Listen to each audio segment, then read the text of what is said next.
ప్రశాంతతకు వ్యాపార లావాదేవీలకు నిలయమైన విజయవాడ నగరం ఒక్కసారిగా ఉలిక్కిపడింది.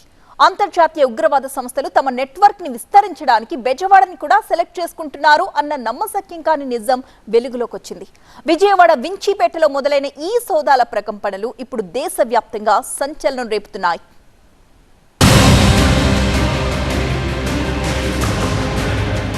విజయవాడ నగరంలో బుధవారం తెల్లవారుజామున 5 గంటలకే వాతావరణం వేడెక్కింది.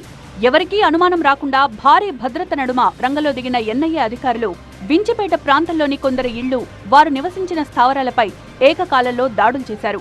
మహమ్మద్ రహమతుల్లా షరీఫ్, ఎండి డానిష్, మీర్జా సోహెల్ బేగ్ నివాసాల్లో 4 గంటల పాటు ముమ్మర తనిఖీలు సాగాయి. సోహెల్ బేగ్ నివాసంలో సోదాలు ముగించిన అధికారులు అతడి తల్లిదండ్రుల మొబైల్ ఫోన్లను స్వాధీనం చేసుకున్నారు. వారి బ్యాంకు ఖాతాలను, స్టేట్మెంట్స్ ను నిశితంగా పరిశీలించారు.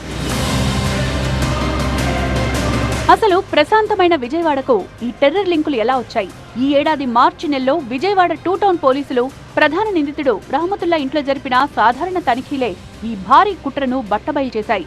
AP counter intelligence cell social media platforms పై నిరంతరం నిఘా ఉంచి ఈ ముఠా గుట్టు రట్టు చేసింది. కేసు తీవ్రత దృష్ట్యా మే నెలలో విజయవాడ పోలీసుల నుంచి ఈ కేసును ఎన్ఐఏ తన ఆధీనంలోకి తీసుకుంది.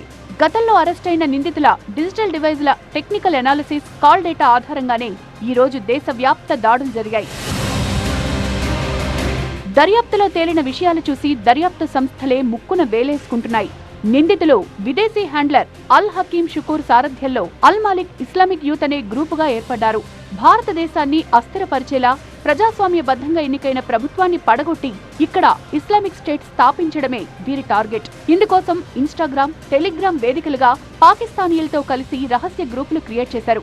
దేశవ్యాప్తంగా అమాయక యువతను జిహాదీ కంటెంట్, తప్పుడు సమాచారంతో ఆకర్షించి ఆత్మహత్య దాడులకు ప్రేరేపించేలా బ్రెయిన్ వాష్ చేసే ప్రయత్నం చేస్తున్నారు.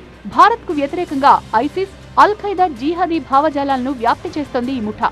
అంతేకాదు పాకిస్తాన్, ఆఫ్ఘనిస్తాన్లో స్నైపర్ రైఫిళ్లు, ఐఏడీ బాంబుల తయారీలో శిక్షణ ఇప్పించేందుకు కూడా ప్లాన్ చేశారు. అలాగే హైదరాబాద్ కు చెందిన సైదా బేగం నాయకత్వంలో ప్రత్యేకంగా ఒక మహిళా వింగ్ ని ఏర్పాటు చేసేందుకు కుట్ర పన్నారు.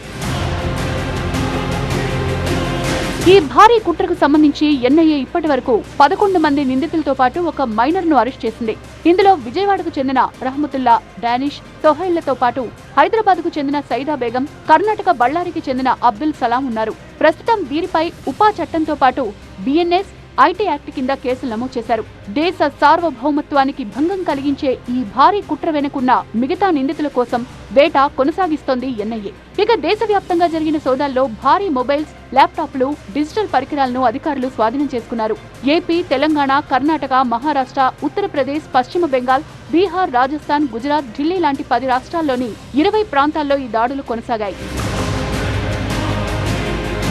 ప్రస్తుతం పట్టుబడిన డిజిటల్ పరికరాలను కీలక ఆధారాల కోసం ఫోరెన్సిక్ ల్యాబ్ కు తరలించారు. ప్రశాంతంగా ఉండే విజయవాడ నగరాన్ని బేస్ గా చేసుకుని ఇంతటి అంతర్జాతీయ ఉగ్రజాలం అల్లుకోవడం స్థానికులను భయాందోళనలకు గురిచేస్తోంది. విదేశీ హ్యాండ్లర్ల అండతో దేశ సార్వభౌమత్వానికి భంగం కలిగించేలా ప్లాన్ చేసిన ఈ నెట్వర్క్ లో ఉన్న మిగతా నిందితుల కోసం ఎన్ఐఏ వేట తీవ్రతరం చేసింది.